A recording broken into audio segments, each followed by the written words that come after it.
বন্ধুরা দেখুন, এই যে লাউ গাছের যে আমি ভিডিও দেখিয়েছিলাম আপনাদেরকে, যে বস্তাতে একদম পাতা টাতা দিয়ে বসিয়েছিলাম, দেখুন গাছটার গ্রোথ হয়েছে, দেখুন কত সুন্দর।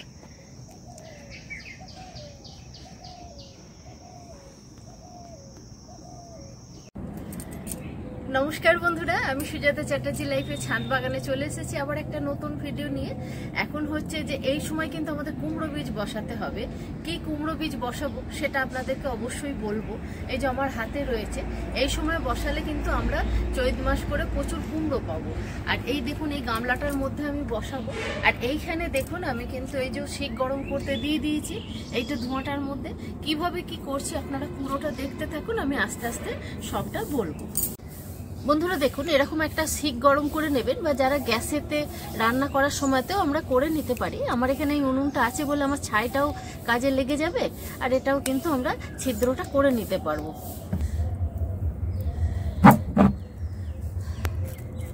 বন্ধুরা দেখুন, এটা তো ছিদ্র করে নিয়েছি। এরপর আমি কিভাবে এটা রেডি করছি দেখুন, তলাটা কিভাবে, এর যে নিচেটা আমি কি করব সেটা দেখাচ্ছি। আর এখানে তো আমি মাটি নিয়ে নিয়েছি, গোবর সার নিয়ে নিয়েছি, আর আমি কি কি মেশাবো আপনারা দেখতে থাকুন পুরোটা, আপনাদেরকে আমি দেখিয়ে দিচ্ছি। বাইরে গান বাজছে বন্ধুরা, জানি না কতটা সাউন্ড আসছে। এটা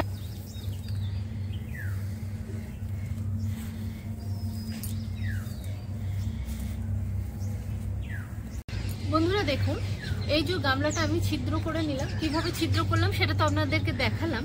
আর আমার সামনে দেখুন, এখানে মাটি আর গোবর সার কিন্তু 50% রয়েছে, 50-50 রয়েছে, মানে এক বালতি মাটি এক বালতি গোবর সার রয়েছে। এবারে এটাকে আমি কি করব দেখুন, এর সঙ্গে কি মেশাবো সেটা তো অবশ্যই বলবো। এবারে এখানে দেখুন, এই যে শুকনো পাতা আমার রয়েছে, ঝাঁট দেয়া বা আমার নিচেতেও রয়েছে, সেই পাতা নিয়ে এসেছি। এটা কাঁঠাল পাতা আছে।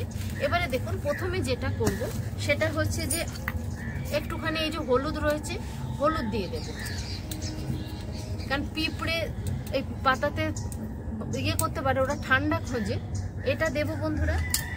আর দেব একটু দানা দিয়ে দেব, এটা পোকার জন্য একদম নিচেতে দিয়ে দেব। এবারে দিয়ে দেবো এই পাতা, অনেকটা পাতা দিয়ে দেব, কারণ এই বসে পুরো মাটি হয়ে যাবে। যখন এই মাটিটার মধ্যে জল দেবো বন্ধুরা, তখন কিন্তু এই জলগুলো গিয়ে না এই মাটিটাও ওর সঙ্গে যাবে, তাতে এটা মাটিতে পুরো পরিণত হয়ে যাবে। দেখুন আমি কিন্তু অনেকটা কিন্তু এখানে পাতা দিলাম। এরপর আমি এর মধ্যে দেব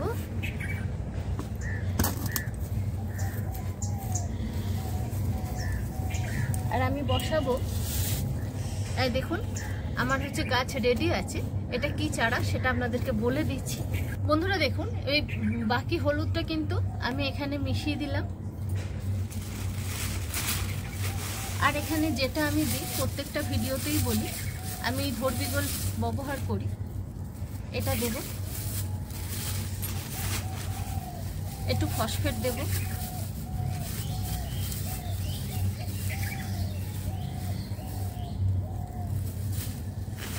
বাস, আর কিছু দেব না। এইটা এবারে ওলঢাল করে নেব। এটা একটু ওলঢাল করে নিই বন্ধুরা। এটা বন্ধুরা ওলঢাল করে নিয়েছি। এবারে দেখুন মাটি দিচ্ছি। সব মাটিটা দেব না, একদম হালকা করব, কারণ পরে পরে দেব। আর বন্ধুরা, আমার এই টিপসগুলো যদি আপনাদের ভালো লাগে, আমার যে পুরনো বন্ধুরা আছে তারা তো অবশ্যই লাইক শেয়ার কমেন্ট অবশ্যই করবেন, আর নতুন যারা দেখবেন তারা সাবস্ক্রাইব করে পাশে থাকবেন বন্ধুরা। এই দেখুন এতটা মতো দিলাম, এতে কিন্তু বেশি মাটি নেই, নিচের মাটির পরিমাণটা দেখুন তাহলেই বুঝতে পারবেন। এখানে দিয়ে দিলাম। এবারে এই গাছটাকে বলি, এইটা হচ্ছে বন্ধুরা, এই গাছটা যে বীজটা আপনাদের দেখালাম, এই সময় এটা বসিয়ে ফেলতে হবে। যারা দেখবেন যে মানে এই সময়তে জমিতে চাষ করে, তারা ওই আলু ভুঁইয়ের মাঝে মাঝে এই কুমড়ো বীজগুলোকে বসিয়ে দেয়। এটা হচ্ছে চায়না কুমড়োর বীজ। আমি গাছ মানে বীজ ফেলেছিলাম, আমি আরও কিছু বীজ ফেলেছি বন্ধুরা, আর বীজ রয়েছে খানিকটা। এইটা বন্ধুরা এই হলো চায়না বীজ। এগুলোই কিন্তু আমাদের এক্ষুনি বসিয়ে নিতে হবে এই জানুয়ারিতে, তাহলে কিন্তু আমরা চৈত মাস এবং বৈশাখ মাসের মধ্যে ভালো কিন্তু কুমড়ো পেতে পারি। যারা যারা বসাতে ইচ্ছুক আপনারা কিন্তু বসিয়ে ফেলুন। এটা আরেকবার বলে দিই, এটা হচ্ছে চায়না কুমড়োর বীজ, প্রচুর ফলন হয়।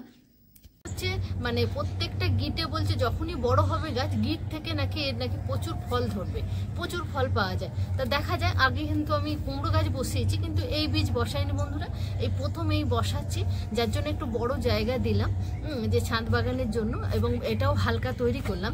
দেখবেন খুব সহজে এটা কিন্তু তোলা হয়ে যাচ্ছে, দেখতে পেয়েছেন, যার জন্য নিচে অতটা পাতা দিয়েছি আর এই ওপরে হালকা মাটিটা দিয়েছি, দিয়ে এবার কিন্তু এটাকে বসিয়ে দেবো বন্ধুরা।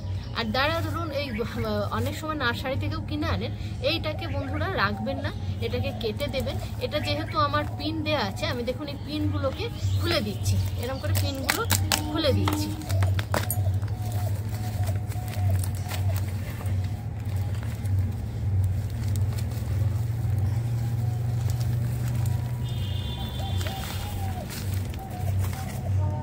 এই দেখুন একদম এর থেকে একটা মাটিও কিন্তু আমি ছাড়াবো না বন্ধুরা।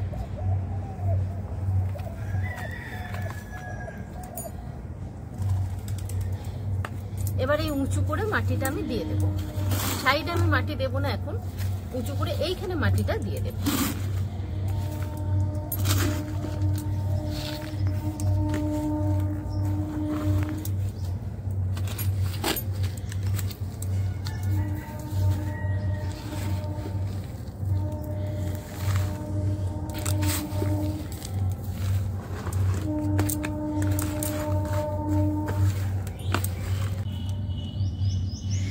বন্ধুরা দেখুন এই যে প্রচুর যে ব্রাঞ্চ আসছে, নিচের দিকে যে ব্রাঞ্চগুলো আছে এইগুলোকে কিন্তু আমরা কিন্তু কেটে দেব। আমি এই মুহূর্তে কাটছি না, যেহেতু আজকে গাছটা বসালাম, এক্ষুনি একসঙ্গে করব না। যখন এই গাছটা ধরে যাবে, ডগটা যখন দেখবো যে বৃদ্ধি পাচ্ছে, তখনই জানবো যে শেকড় চারাতে আরম্ভ করেছে, তখনই কিন্তু এগুলোকে কেটে দেব। বুঝতে পেরেছেন? আর আপনারা সরাসরি বীজও বসাতে পারেন।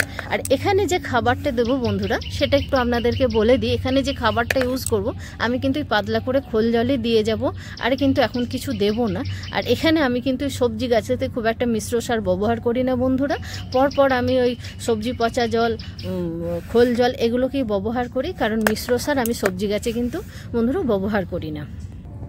তাহলে বন্ধুরা দেখুন এখানে নিচেটায় দেখুন কতটা মাটি কিন্তু থেকে গেল। এটা কিন্তু আমি অন্য কোনো আবার সবজি বসাবো। আর এখানে কাছ থেকে আপনাদেরকে এটা দেখালাম, এইভাবে বসান বন্ধুরা। এবারে দেখুন আমি কিন্তু এই যে রুটিন হরমোন রয়েছে, এই রুটিন হরমোনটা জলে গুলে বন্ধুরা এর মধ্যে কিন্তু দিয়ে দেব। দিয়ে দিলেই কিন্তু একদম সুন্দরভাবে, আর এটাকে এখন আপাতত একটুখানি 2 দিন ছায়ার মধ্যে রেখে দেবো, দিয়ে যেখানে রাখবো সেইখানে বসিয়ে দেবো। আপনারা এইভাবে সহজভাবে করুন। আর এই কুমড়োর বীজটা হচ্ছে চায়না কুমড়োর বীজ, আপনারা দোকানে গিয়ে বলবেন, প্রচুর ফলন, মানে খুব বড় সাইজ হবে না, ছোট্ট ছোট্ট সাইজ হবে, কিন্তু প্রচুর ফলন পাবেন। আপনারা এই ধরনের বীজকে বসাতে পারেন বন্ধুরা। আবার অন্য কোনো ভিডিওতে আপনাদের সঙ্গে দেখা হবে, কথা হবে। সবাই খুব ভালো থাকবেন, সুস্থ থাকবেন, আর এরকম সবুজের সঙ্গে থাকবেন। কিছু জানার থাকলে কমেন্ট বক্সে আপনারা কমেন্ট করবেন, তাহলে আমি আমার যথাসাধ্য আমি আপনাদের উত্তর দেবো। সবাই খুব ভালো থাকবেন বন্ধুরা। নমস্কার।